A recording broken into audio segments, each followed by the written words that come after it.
He slammed his palm on my dining table, shouting, "You don't belong in this house, old woman!" I didn't flinch. I just opened my daughter's final letter and began to read. Each word struck him harder than any slap. That was the day I stopped being quiet. The air in Savannah clung to my skin like wet silk that afternoon, heavy with perfume and pity. The church stood there, tall and white, as if daring the sun to burn through its walls. Folks were already lined up in front of St. Paul, fanning themselves, whispering behind lace veils and wide hats. I'd seen this kind of crowd before, people who came to see grief like it was a show. I stepped out of my car slow, careful with my knees, smoothing the black dress I'd ironed that morning. It was the same one I wore when my husband was laid to rest. The magnolia wreaths on the church door were too pretty for what waited inside. "Bless your heart," one woman said as I passed. Another, "She's in a better place." I smiled the kind of smile Southern women learn young, the one that means, "Don't start with me today." Inside, the air was thick with lilies and choir hums. I saw him first, Rowan Vale, standing at the door like a host at some fancy event, shaking hands, pointing people toward seats. He'd even pinned a black ribbon on his suit, probably to make sure the cameras caught him looking noble. I didn't expect to hate him at a funeral, but grief can turn to steel real fast when a man rearranges your daughter's goodbye into his performance. When I walked down that aisle, every step echoed too loud. My eyes went straight to the front pew, where a mother belongs. I didn't get far. Rowan's hand came up like a stop sign, palm open, polite smile frozen on his lips. "Family is in the front," he said.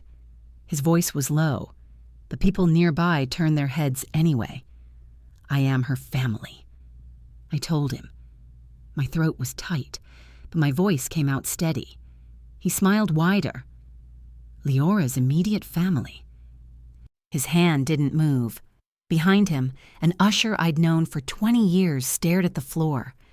She didn't even meet my eyes when she gestured toward the back row. My knees trembled, but pride kept me upright. I took my seat at the end of the last pew, far enough that I could barely see the casket's silver edge. A young girl in the choir loft whispered to another, "That's her mother," and they looked away fast when I glanced up. My heart thudded like it was trapped under water, but I folded my hands and kept my back straight. Black women my age know, you never give folks the spectacle they're hoping for. When Rowan stood to speak, he acted like he'd built her from scratch. "Leora was my heart," he said, voice breaking at all the right places. "I took care of her." Every I in that sentence stung like vinegar on an open wound. He spoke of her degrees, her smile, their trips to Charleston, but never once said my name. Not one word about the woman who raised her, prayed over her, paid her tuition, bought that first house he's now calling his. I looked around. People nodded like his grief was gospel truth. My jaw locked. I remembered Leora as a girl in our kitchen, laughing, telling me, "Mama, I don't need anyone to speak for me." I wanted to stand and shout, "She's still mine." Instead, I sat and whispered under my breath, "You don't erase me. Not today." After the service, the crowd spilled into the parking lot. People came up with their sympathy phrases. "You're so strong, Miss Marvel." "God's got her now." I smiled, nodded, held my program like armor. Only one person, Isabeau Trent, touched my arm and said, "You okay, honey?" That single question warmed me more than all the pity in the world. Rowan was shaking hands again, telling folks, "I'll be staying on Maple Street alone now. Gonna manage the place as best I can." My head snapped toward him.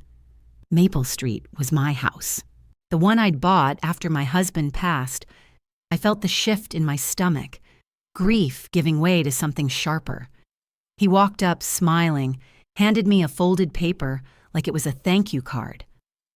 "We should make this clean for both of us," he said softly. I opened it. 10 days. He was evicting me from my own home. "It's nothing personal," he added, voice slick as oil. "You'll be more comfortable somewhere, appropriate for you." I stared at him, calm as stone. "You calling the police before you put me out?" I asked. He flinched, just a flicker, but I saw it.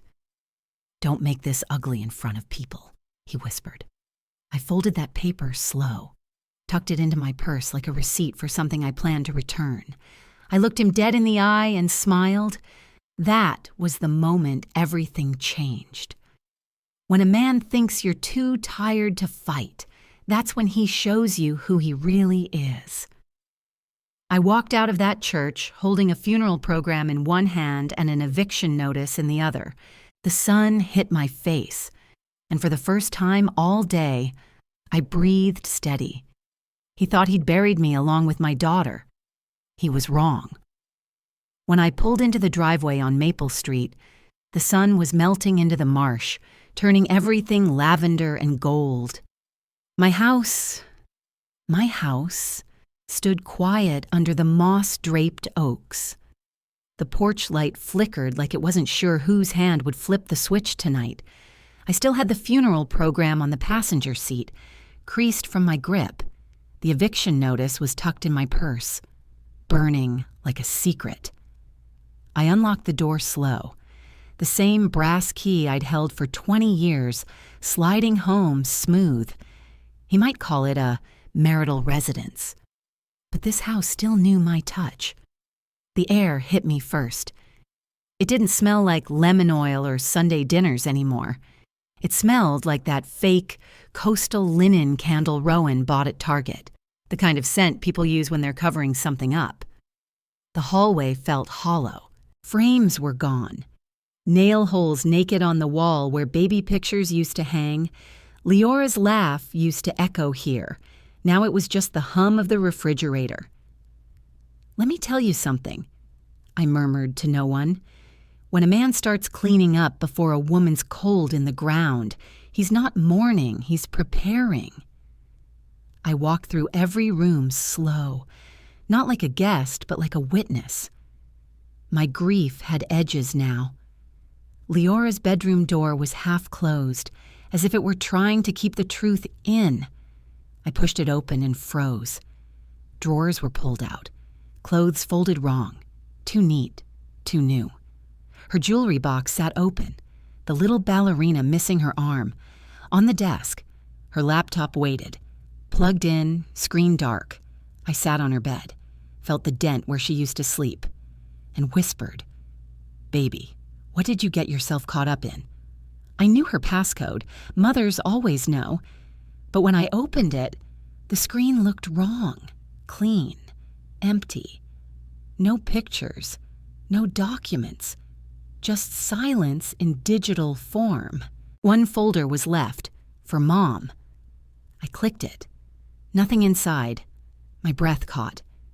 "He's been in here," I said out loud, my voice flat as glass. A sound startled me, a knock at the back door. Nobody decent in Savannah uses the back door unless they belong there. I stepped softly, hand on the counter, heart steady. When I opened it, Clemens Riva stood there in work boots, hat in his hands. "Evenin', Miss Creighton," he said. His eyes darted past me, checking the driveway. "You got a minute?" I nodded and let him in. He smelled like dirt and diesel. Good, honest smells. He didn't sit. "Leora gave me something," he said. "Told me to hold it in case things went sideways." That word, sideways, hung heavy in the kitchen. He reached in his jacket and pulled out a thick envelope, sealed tight with tape. My full name was written across it in Leora's handwriting. I didn't touch it yet. "Anybody see you come here?" I asked. He shook his head. His sister's car wasn't out front. I rolled the dice. That told me plenty. Verity Lang was in play. I took the envelope to the table and peeled it open slow, like unwrapping something dangerous. Inside were photocopies of bank statements with Rowan's name pulling money from joint accounts into something called Vale Holdings LLC. My stomach turned cold. There was also a will draft naming me as primary on property and insurance, dated last month. A short note in Leora's hand. Mama, don't let him tell you you don't have standing.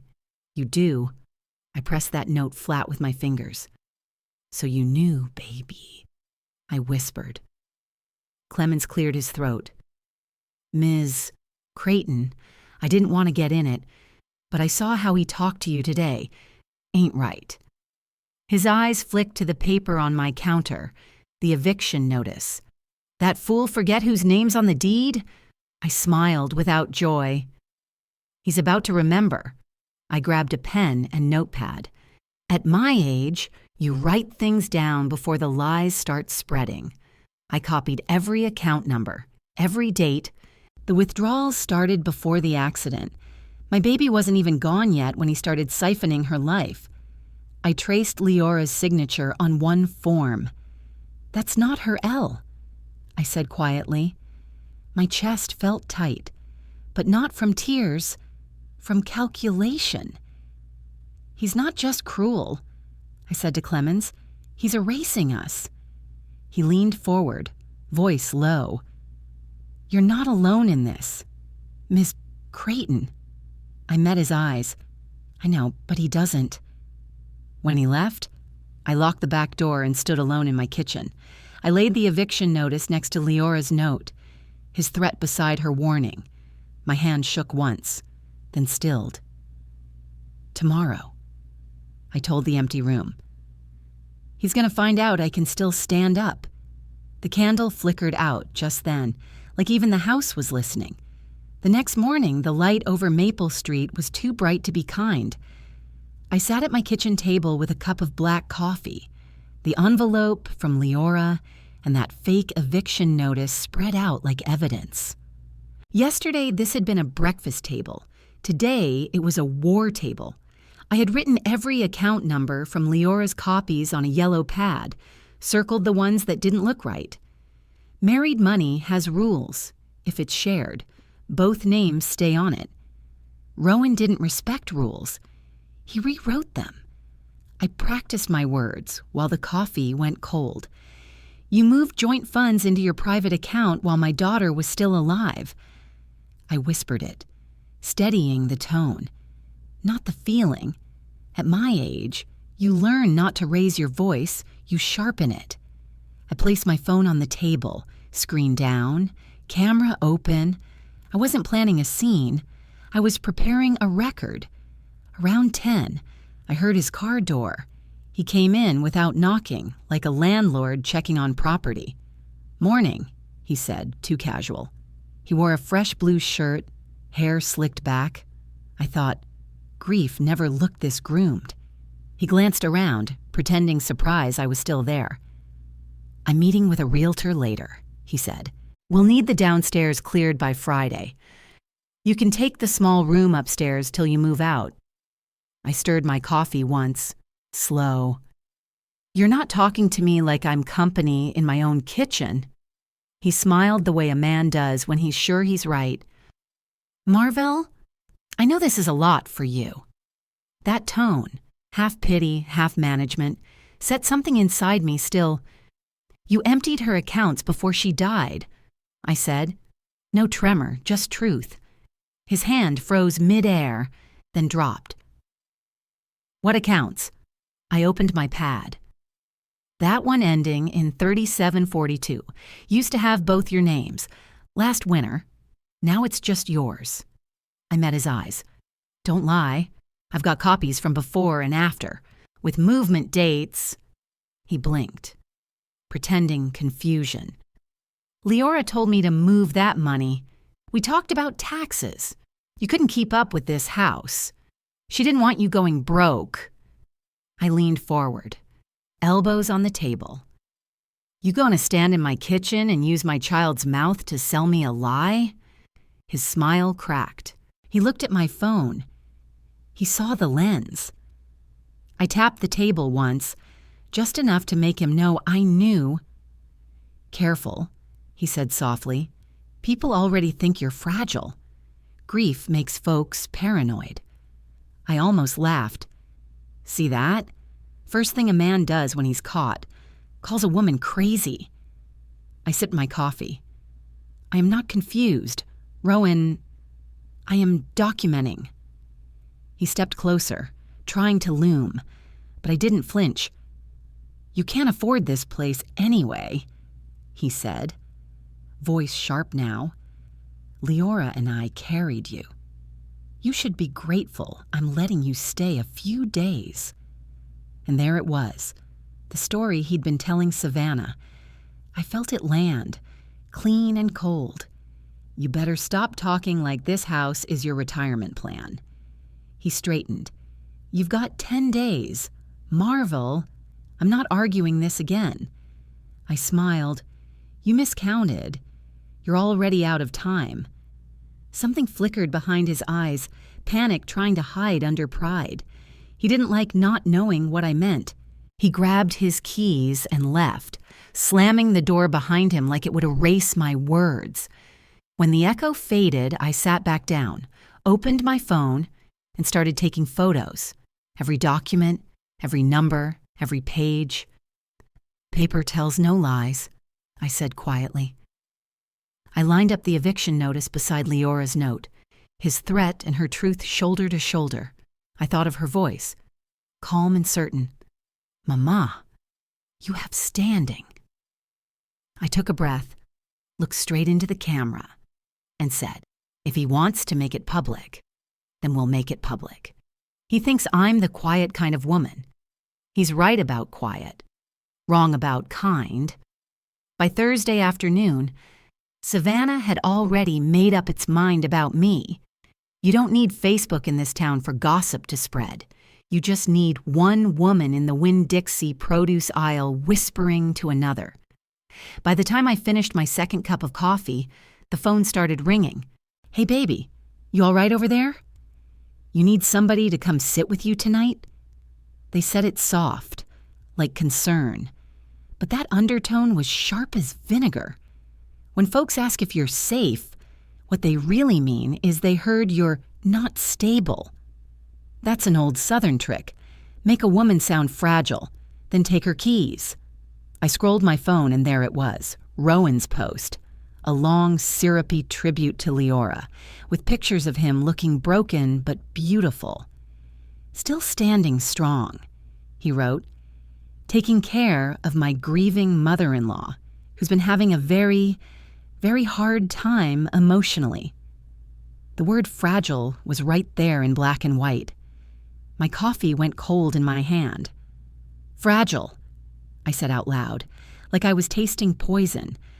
That word does more damage than broke. It's how they start the slow theft of your name, your money, your autonomy. He even posted that photo from the hospital, the one where he's holding Leora's hand. But I was in that picture too.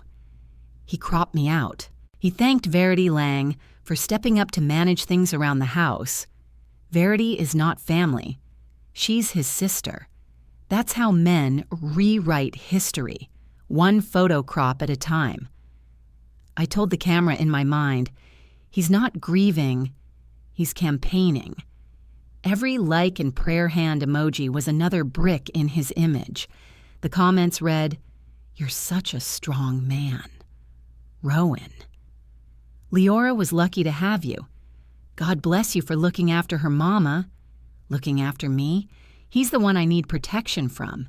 Let me explain something. Once a man calls you confused, the whole town gives him permission to do whatever he wants to you." First, he sat me in the back row at my daughter's funeral. Then, he slipped me a 10-day eviction notice. Now, he's painting me as unstable. That's not grief, it's strategy. I took screenshots of every comment, every edit timestamp, and saved them twice. Phone and cloud. "You think you're too old to learn tech?" I said into the quiet. "Baby, you better learn. 'Cause they'll rob you online before they even touch your bank." The phone rang again. "Grandma, don't delete anything." That was Noreen, my granddaughter, voice firm like her mama's used to be. "He changed that post 3 times, she said.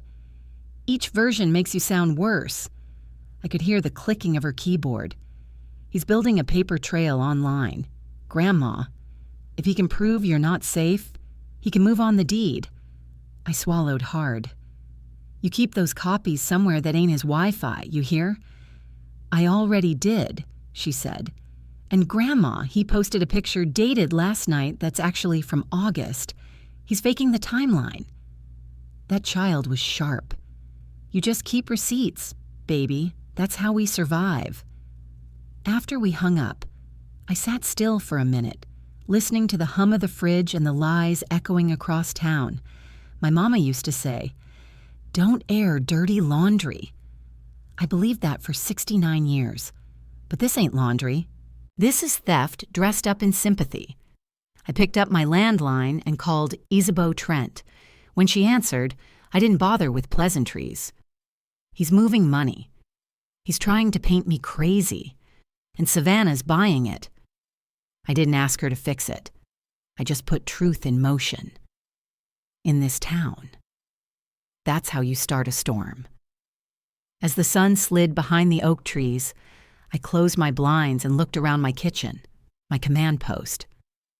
When a man starts rewriting your story in public, I told myself, you got 2 choices: disappear or lawyer up. I smiled, slow and certain. He wanted helpless. I'll show him what helpless looks like. Then I picked up the phone again and said, "Time to call somebody who knows how to write a letter with teeth." I called August Lorne at 8 in the morning. I didn't ask permission, didn't warn Rowan, didn't pray on it first. I just acted. August Lorne ain't family, I told the camera in my mind, but he's loyal. My daughter helped him when his license barely meant anything and he never forgot it. He showed up 2 hours later with a briefcase and that calm walk men get when they already know the law is on their side. He didn't hug me. He didn't say, "Sorry for your loss." He sat at my kitchen table like it was a deposition. "Before this goes any further, Miss Creighton," he said, "you want peace or you want record?" I didn't blink. Record. One word. The sound of it felt like metal locking into place. I slid the envelope across the table. Leora's handwriting, Rowan's transfers, the eviction paper stamped and folded like an insult. I handed him Noreen's screenshots, too. Every line of that fragile nonsense Rowan posted. August flipped through everything without a single sigh. "Okay," he said. He overreached. He wasn't dramatic about it. He was factual, like a doctor reading a chart. You can't move joint funds out of a marriage while the spouse is alive and then evict her mother. And you sure can't start a competency narrative online about the same woman you're displacing. That's predatory. I sat back and breathed for the first time in a week. "So we're not crazy," I said. He nodded once. "No, ma'am. We're building paperwork with teeth." When August said, "You don't need to stay in this house tonight," I stiffened. I'm not leaving my house to please that man. August leaned forward, voice steady. "You're leaving your house to trap that man." He explained how Rowan could flip a story overnight, move furniture, break something, call the police before I even woke up. You can't share a roof with a man who's rewriting time. That line cut through me like truth always does. I crossed my arms. Quiet. Fine. But we're not leaving it blank. He smiled slightly. "Wouldn't expect you to." Noreen came by that afternoon with an old nanny cam shaped like a digital clock. "Set it where he sits for calls," she said. I placed it in the dining room right under that fake fern he always forgets to water. Then I pulled my old spiral notebook from the drawer and started writing. Date, condition of every room, items present. If it ain't written down, it didn't happen, I whispered. My generation believes that with our bones.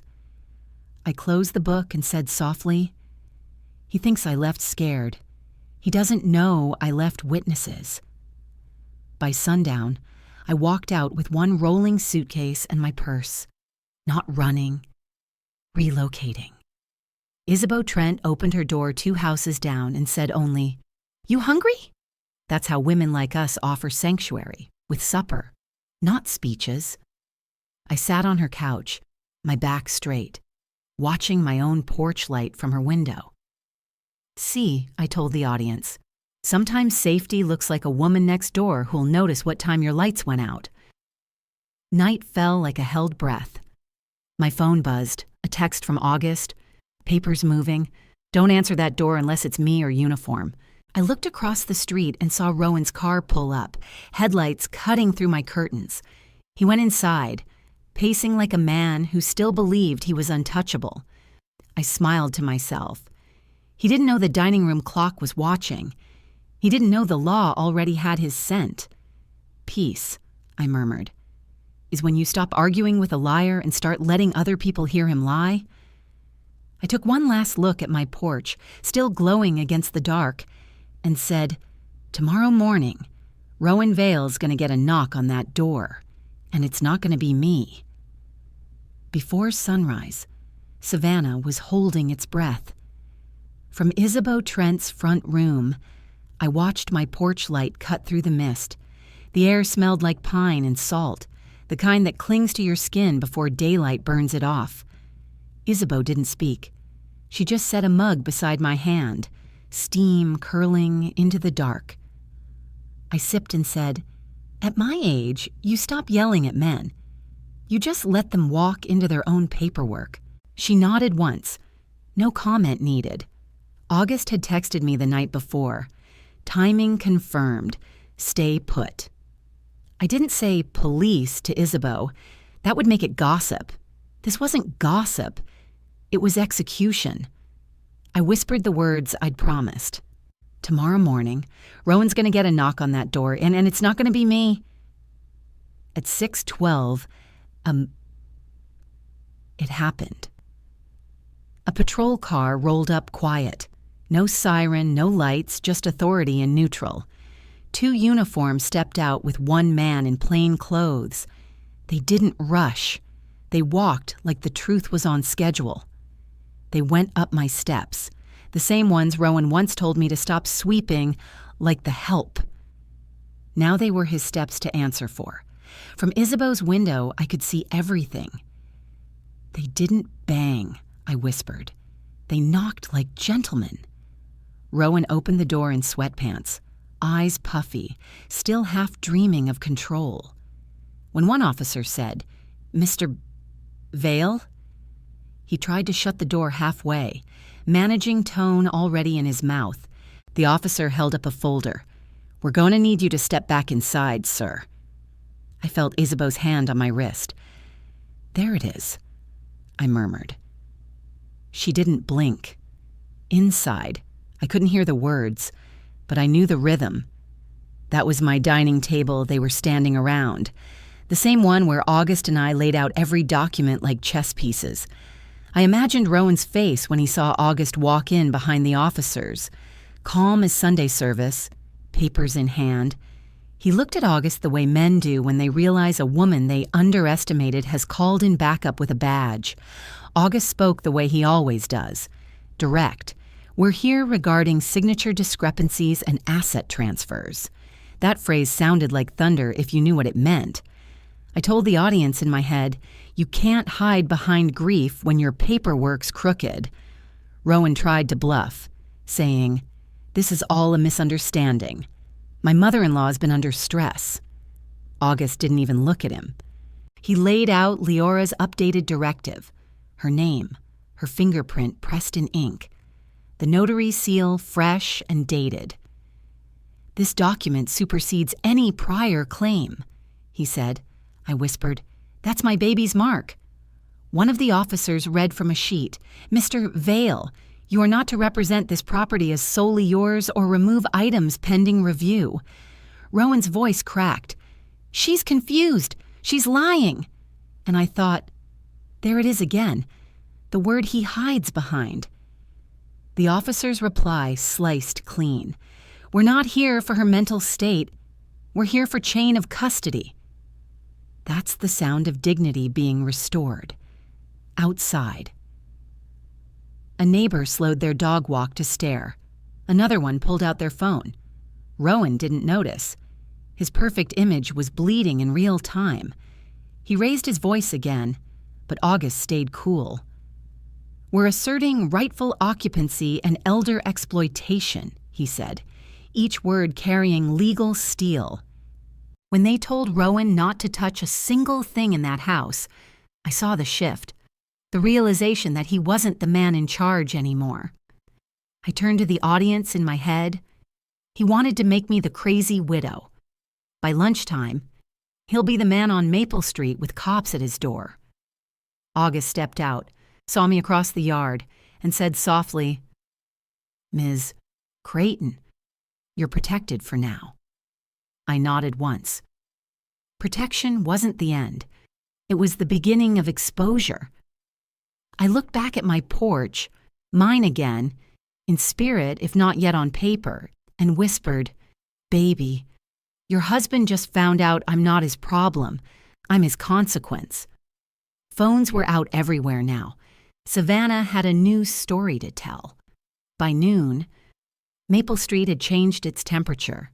Savannah might forgive a drunk, a thief, even a cheat, but not a man who throws a widow's mama out 10 days after the funeral. You could feel it in the way people moved. The mailman, who used to chat with Rowan about football, just nodded once and walked on. The woman across the street, who always waved from her hydrangeas, turned her back when he passed. Cold shoulders in daylight. I said to myself, that's how the South tells you you're finished. Word had run faster than his excuses. Nobody needed Facebook. They saw the patrol car parked out front that morning. Savannah has its own kind of justice. Slow, polite, and permanent. Even Verity Lang was missing from his porch now. No redecorating, no fake smiles. That told me his circle was cracking, and all I had to do was stay still. Men like Rowan never go quiet. He started calling people, spinning it into sympathy. "She's not well," he said. "I'm just stabilizing the situation." He used words like mental decline to sound noble, but the deacon from church asked the one question he couldn't outrun. Then why were the police asking you for papers? Son? He had no answer that fit in his mouth. I told Isabeau, "Sugar, you can't call it a welfare check when the officer's holding your deeds." He even called Noreen, hoping to guilt her. "Your grandma's spinning out," he said. "She shouldn't be alone." Noreen hit record on her phone and said, "For the record, Rowan, she's not alone." Smart girl. That one sentence kept me safe from a false wellness hold. Folks started telling me, "He's saying you're unstable, Miss Creighton." I just smiled. "Good," I said. "Let him talk. Keep every voicemail." That's the difference between panic and preparation.